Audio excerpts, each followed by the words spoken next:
네. 반갑습니다. 반갑습니다. 얼굴 보고 있어야지 그래도. 보이 나가. 자, 개요 3번. 이거는 제가 미리 안 적어놨어요. 안 적어놓은 이유가 운동량 보존의 법칙이에요. 운동량 보존의 법칙은 사실 그렇게 어려운 게 없어요. 운동량 보존의 법칙입니다. 운동량 보존의 법칙이요.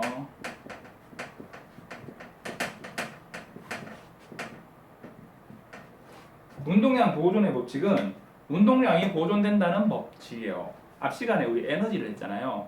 에너지는 보존이 될까요? 안 될까요? 에너지 보존의 법칙이 있어요. 에너지 보존됩니다. 되지만 에너지는 보존이 되지만 운동 에너지는 보존이 안 돼요. 에너지는 보존이 돼요. 무슨 말이냐? 에너지는 운동 에너지가 다른 에너지로 변환돼요. 변환. 우리가 흔히 이 더운 여름에 물론 뭐 에어컨은 더 잘 틀지만 가까이 대하는 선풍기를 예로 들어봅시다. 전기가 들어와요. 이건 뭐죠? 전기 에너지죠. 전기 에너지. 전기 에너지죠. 전기 에너지가 선풍기 그 팬 돌아가는 뒤에 이렇게 요즘은 이거 뭐 이게 납작한 것도 있지만 자 모터를 돌아가게 만들잖아요. 그래서 팬이 돌아가요. 팬이 돌아가요. 전기 에너지가 운동 에너지로 바뀐 거죠. 그죠? 전기 에너지가 운동 에너지로 바뀐 거예요. 전기 에너지는 보존이 돼요? 전기 에너지 그 자체로 그냥 아니죠. 운동 에너지로 변환된 거죠. 그러면 전기 에너지는 어떻게 된 거예요? 소실된 거죠. 없어진 거죠. 운동 에너지도 보존이 안 돼요. 운동 에너지가 다른 에너지로 변환되는 게 어떤 게 있을까요? 생각도 안 해놓고 촬영하면서 막 생각하고 막 그러는. 자, 예를 들면 이런 거. 우리 아들, 큰아들 중학교 1학년인데요. 아들이 목숨 걸고 사수하는 프로그램들이 몇 개 있어요. 금요일 저녁 10시 늦은 시간이잖아요. 정법 무조건 봐요. 이놈 새끼 다음날 노는 날이라고. 토요일날 하면 좋겠지만 일요일 밤에 해. 개콘 무조건 봐요. 여러분들. 자, 정글의 법칙에 나오는 거 파이어 스틸이잖아요. 파이어 스틸 불 붙이는 거. 예. 그 칼 같은 걸로 이렇게 팍팍 이렇게 긁으면 불꽃이 팍팍 튀죠. 칼의 운동 에너지가 이 파이어 스틸의 마찰을 만나면서 빛 에너지로 바뀐 거죠. 빛 에너지로. 그리고 빛과 열 에너지로 바뀌죠. 그래서 불이 붙죠. 그죠? 운동 에너지가 빛과 열 에너지로 바뀐 거죠. 운동 에너지가 그대로 보존이 됐을까요? 운동 에너지가 빛과 열 에너지로 바뀐 거죠. 변환된 거죠.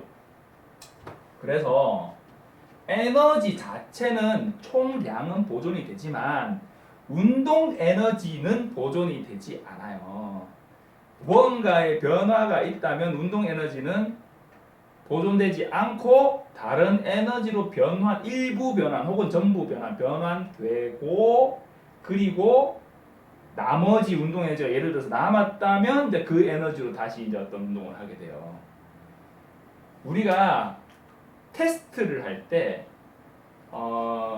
현장에 제가 사고 처리하러 나갔을 때 고객님들이 그 에어백이 안 터졌다고 불만을 토로하시는 경우가 있어요.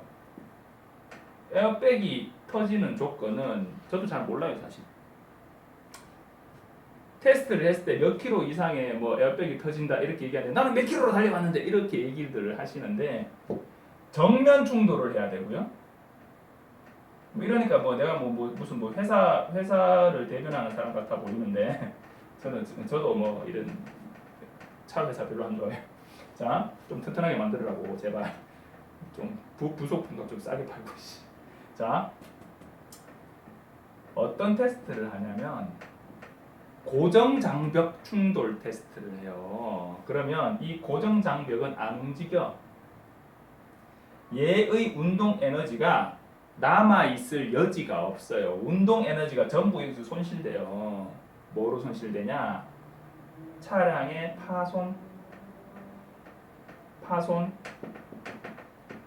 빛, 번쩍, 뭐 뻥, 예.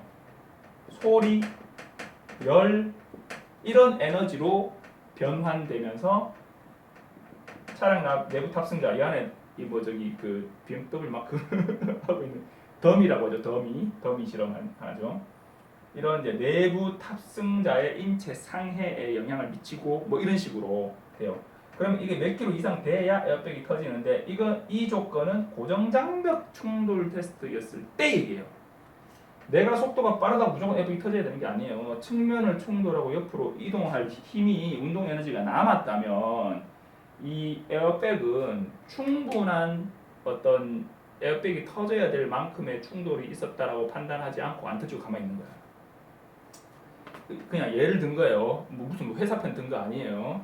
자, 그런데 고정 장벽이 아니고 예를 들어서 길 위에 놈이 갖다 놨는지는 모르겠지만 바위가 떡하니 얹혀져 있었던 거예요. 그래서 차가 이 바위를 부딪혔어. 그래서 파손, 빛, 소리, 열 등의 에너지로 변환이 되고 신체 상해도 입히고 뭐쩌고 해가지고 그리고 나서 이 바위가 그렇게까지 무식하게 막 이 큰 땅바닥에 박혀있는 바위는 아니었던 모양이에요. 바위를 끌고 가서 결국은 차가 이만큼 바위를 끌고 가서 이게 이동한 거리가 2m를 이동을 해서 최종적으로 정차했어요. 그러면 이 차의 운동 에너지는 이런 걸로 변환이 되고 얘를 밀어붙이기 시작할 때 이 에너지가 줄어들었겠죠. 이런 걸로 손실됐겠죠. 변환됐겠죠. 이 개념을 이해하셔야 돼요. 에너지는 보존되지만 운동 에너지는 보존되지 않아요. 다른 에너지로 변환돼요. 그런데 운동량은 보존이 돼요. 운동량은 보존이 돼요. 운동량은 어떻게 해서 보존이 될까요?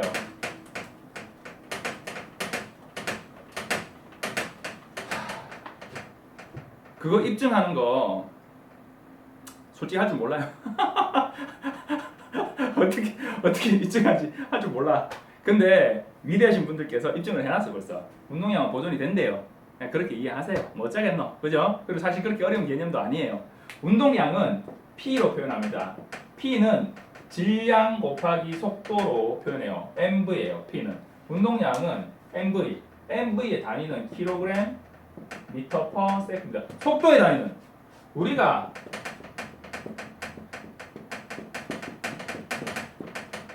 제가 몇 번을 강조하죠. 차량 운동학에서 가장 중요한 핵심 개념은 거리, 시간, 속도입니다. 단위는 거리는 D, 거리. 아우, 소리 죄송합니다. 거리는 D라고 표현하는데 거리는 단위는 미터, 시간은 T, 초, 그리고 속도는 미터 퍼 세크. 1초에 얼마큼 가냐? 이거예요. 미터 퍼 세크예요. 킬로그램 미터 퍼 세크. 그런데 운동량의 단위를 우리가 쓸 일은 잘 없어요. 하여튼 이겁니다. 자, 운동량은 MV예요. 그런데 운동량 보존의 법칙은 언제 나오냐? 충돌이 있고 나면 운동량 보존의 법칙이 무조건 나와야 됩니다. 충돌이 있다. 그럼 운동량 보존의 법칙이 나와야 돼. 왜냐?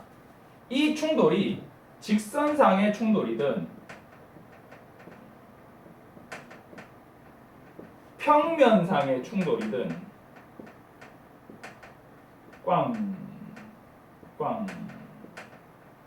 요 각이 직각이라고 해서 직각 충돌이라고 하고요. 예를 들어서 이렇게 들어왔다. 그럼 이거 직각 아니잖아요. 그럼 이건 평면 충돌이라고 해요. 평면 충돌 중에 한 종류가 직각 충돌이에요. 이 얘기를 왜 하냐? 2014년 2차 25점짜리 4번 문제가 요 직각 충돌이에요. 어차피 이것도 우리 해야 돼. 자, 그리고 직각 충돌은 충분한 이해를 거쳐서 예! 직각 충돌 문제 나왔다.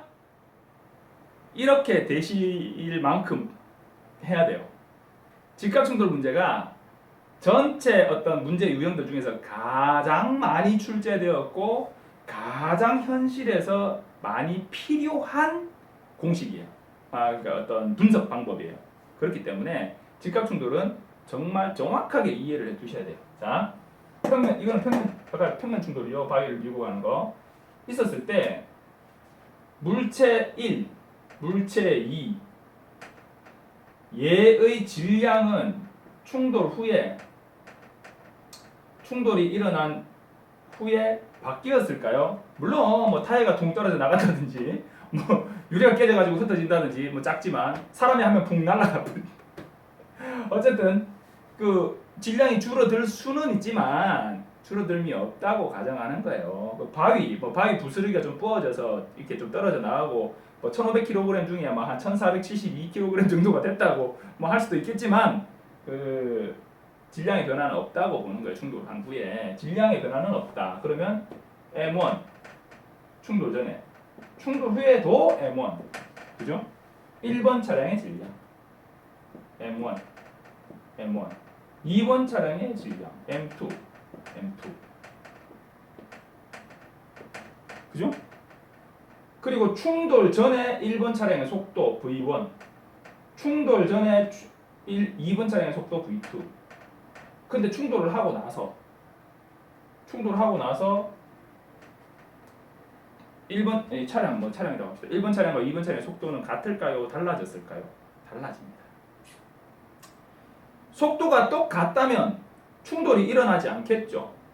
얘보다 얘가 속도가 더 빠르니까 와서 박았을 거 아니에요. 자, 생각해 보세요. 내가 달려가고 있는데 앞에 뭐가 있어서 박았어요. 얘가 서 있었든 나보다 천천히 갔든 가고 있는데 뒤에 가서 박았어요. 그러면 이 차의 속도는 그대로일까요? 얘를 확 밀고 나갈까요? 속도가 어느 정도 조금 줄어들겠죠. 박으면 속도가 좀 줄어들겠죠. 얘는 천천히 가고 있는데 빨리 가면 뒤에서 와서 박아버렸어. 그럼 속도가 조금 더 빨라지겠죠. 원래 얘가 달리던 만큼의 속도는 아니겠지만 좀 빨라지겠죠. 둘 다 속도의 변화가 있죠. 그러면 V1 다시 V2 다시라고 표현을 해주는 거예요. 이게 운동량에 대한 설명이고요.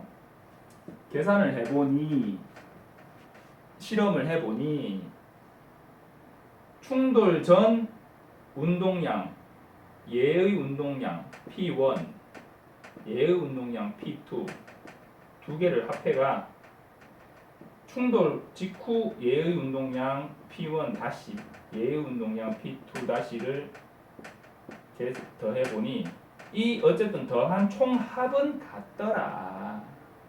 이게 운동량 보존의 법칙이에요. P1하고 P1 다시는 달라요. P2와 P2 다시도 달라요. 달라졌어. 그런데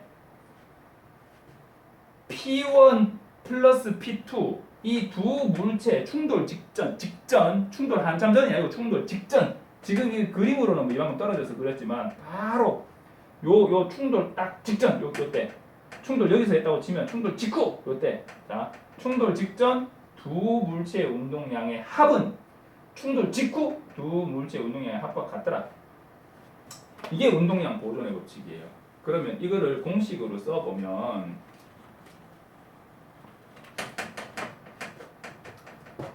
P1 플러스 P2는 P1 다시 플러스 P2 다시잖아요. P가 MV라고 했잖아요. M1 V1 플러스 M1 V1 M2 V2 V2는 M1 V1 속도가 달라졌으니까 다시 플러스 M2 V2 다시 요거예요. 이게 운동량 보존의 법칙이에요. 이 공식이 기본 공식.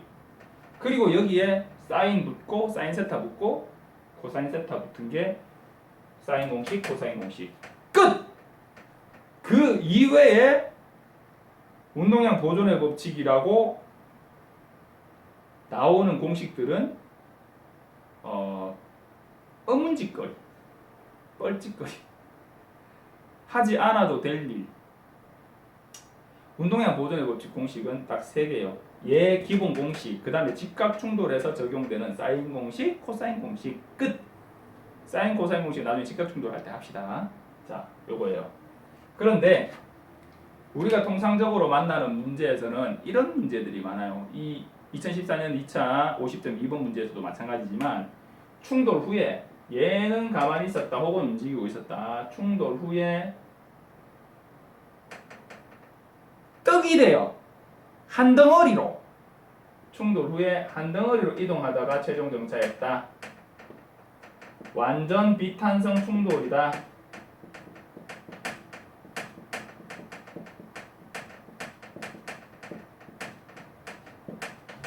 완전 비탄성 충돌이다. 충돌 후에 한 덩어리가 되어서 이동했어요. 그러면 얘가 달려올 때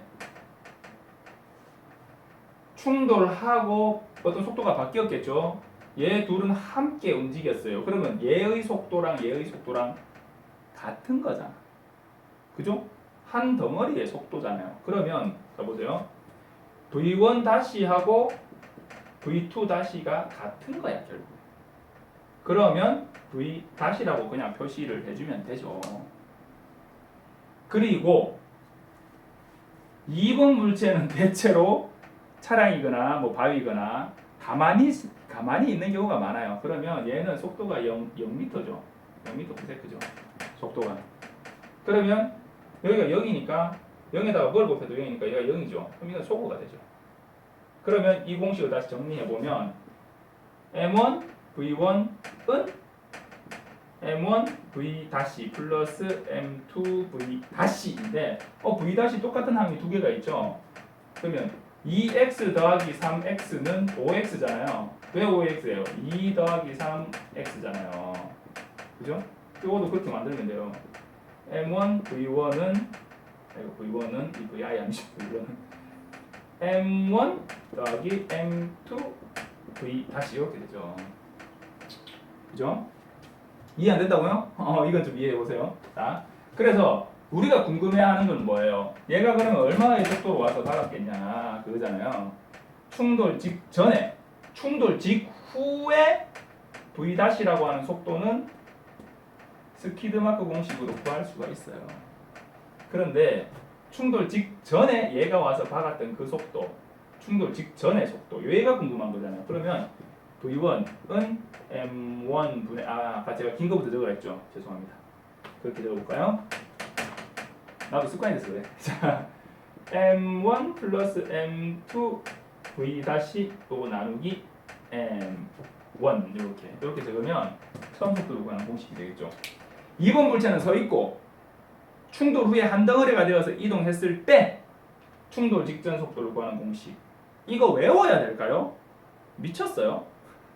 안 외워도 돼요. 여기에서 그렇게 되는 거지 라고 이렇게 이항해서 그리고 지금 풀면 돼요. 이거 이항하는데 얼마 안 걸려요. 이항하는데 왜 얼마 안 걸릴까요? 평상시에 이항하는 연습을 많이 해둬서 그래요. 그러려면 평상시에 이런 문제에서 이항하는 연습을 많이 해둬야 돼요. 이항하는 연습을 많이 해두면 이 공식이 됐든 저 공식이 됐든 기본 공식만 알고 있으면 이항을 다 해서 쓸 수 있는데 그 이항을 많이 안 해보고 공식만 달달달 뭐 예를 들어서 이 공식 저 공식 공식만 달달달달달 외우고 있으면 천재가 아닌 다음에는 그 공식들 현장에서 외워가지고 그 시험장에서 외워가지고 다 쓰기는 어렵죠. 그리고 자, 이 공식을 쓰면 됩니다라고 바로 딱 줘가지고 문제 풀면 채점관이 이거 뭐야? 이렇게 되죠.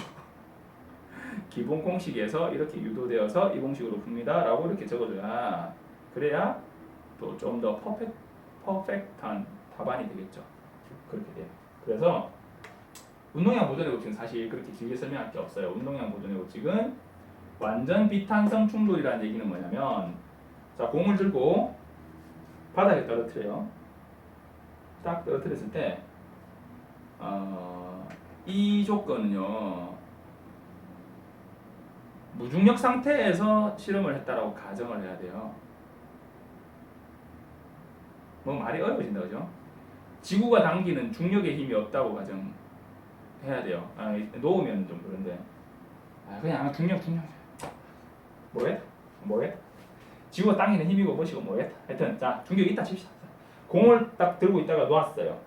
그러면 이 구체는 이 공은 처음에는 아무런 힘이 없지만 지구가 당기기 때문에 중력 가속도로 바닥을 향해서 떨어지면서 점점점 속도가 높아지면서 바닥에 딱 떨어지는 그 순간에는 어떤 힘을 가지게 돼요.